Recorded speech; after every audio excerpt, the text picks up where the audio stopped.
धनुज, वो दानव दैत्य मर नहीं रहा था। क्यों? क्योंकि उसकी पतिव्रता वृंदा महापतिव्रता थी और उसके पातिव्रत का बल ही उस असुर का कवच बना हुआ था और इसके कारण वो मर नहीं रहा था। तब भगवान ने क्या किया? बोले छल कर टारेउ तासु व्रत प्रभु सुर कारज कीन तब ते जानेउ मरम तब श्राप कोप कर दीन। छल पूर्वक भगवान ने वृंदा के पातिव्रत को भंग किया और देवताओं का काम बनाया। और जब वृंदा को पता चला कि मेरा पति जलंधर नहीं, ये तो नारायण है, तो उसने शाप दे दिया। अब देखिए, ये एक विचित्र बात है। भगवान ने ऐसा क्यों किया? लोग कह सकते हैं भैया भगवान ही ऐसा करते हैं, छल करते हैं, कपट करते हैं, तो भगवान की बनाए तो हम हैं, हम छल कपट करें तो कौन सी आफत आ गई? कोई अच्छे रहे। हमारे लिए तो कानून बना दिया, निर्मल मन जन सो मोहि पावा, मोहि कपट छल छिद्र न भावा। अपनी ओर तो देख लें भले आदमी। छल कर तारु तासु व्रत प्रभु सुर का। आप छल क्यों करते हैं? हम आपसे झूठ बोलें और आपसे सत्य व्यवहार की अपेक्षा करें तो गलत है कि नहीं? उचित? आप निश्चल व्यवहार चाहते हैं, आप भी निश्चल हो जाइए। तो भगवान की ये लीला जल्दी समझ में नहीं आती है, पर इस लीला को ठीक से समझना चाहिए। क्या करें, घड़ी नहीं कह रही है कि तुम आगे बोलो, लेकिन है बड़ी रहस्य की बात, बड़ी सूक्ष्म बात। भगवान ने ऐसा नहीं किया। भगवान ने तो जैसे को तैसा किया, जैसे को तैसा। ये यथा माम प्रपद्यन्ते तांस तथैव भजाम्य हम।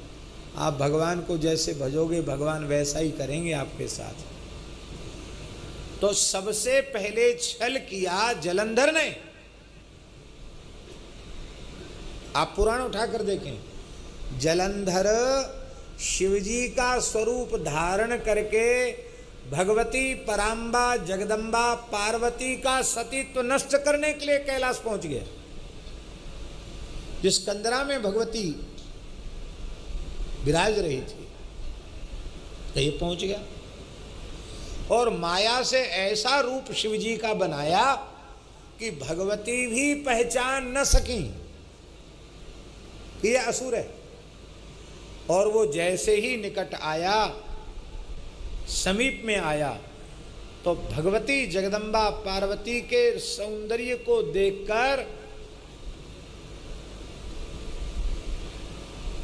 स्खलित हो गया। उसके पैर कांपने लग गए। शिव पुराण में वर्णन है।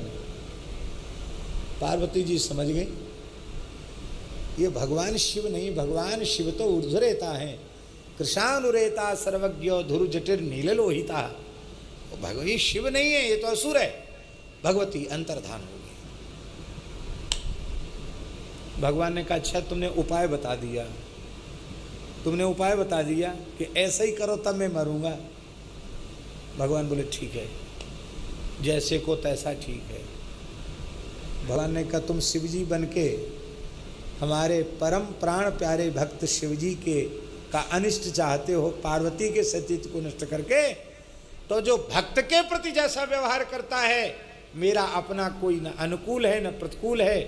भक्त का जो भक्त है वही मेरा भक्त है और भक्त का जो विरोधी है वही मेरा विरोधी है। इसलिए छलकर तारिव तासु व्रत, क्योंकि उसने भी छल किया। तो छल का उत्तर भगवान ने छल के द्वारा दिया। भगवान ने अपनी ओर से छल नहीं किया। एक बात। दूसरी बात, भगवान ने छल नहीं किया। भगवान ने तो वृंदा के उच्च कोटि के सतीत्व का चरम फल उसे प्रदान किया। क्योंकि भागवत के पंचम स्कंध में भगवती लक्ष्मी जी स्तुति करते हुए कह रही हैं, स्त्रियाः व्रतैस्त्वां ऋषिकेश्वरम पतिम। हे भगवान, संसार की जितनी स्त्रियां हैं वो पातिव्रत धर्म का पालन ही इसलिए करती हैं कि उनके पातिव्रत धर्म के पालन का उत्कृष्ट फल है आपकी प्राप्ति। वो पति रूप में वस्तुतः आपको ही पाना चाहती हैं। तो वृंदा का सतीत्व इतना उत्कृष्ट कोटि का है, उस सतीत्व का फल ही है भगवान की प्राप्ति। यदि भगवान की प्राप्ति वृंदा को नहीं होती है तो उसका धर्माचरण, पातिव्रत धर्म का आचरण व्यर्थ हो जाएगा। और भगवान तो संपूर्ण जीवों के कर्मफल प्रदाता हैं। राम झरोखे बैठ के सबका मुजरा ले, जाकी जैसी चाकरी वाकू वैसो ही दे। तो भगवान तो कृपा करने के लिए पधारे। भगवान ने कौन सा किया? ये भगवान की तरफ से वकालत है। दूसरी,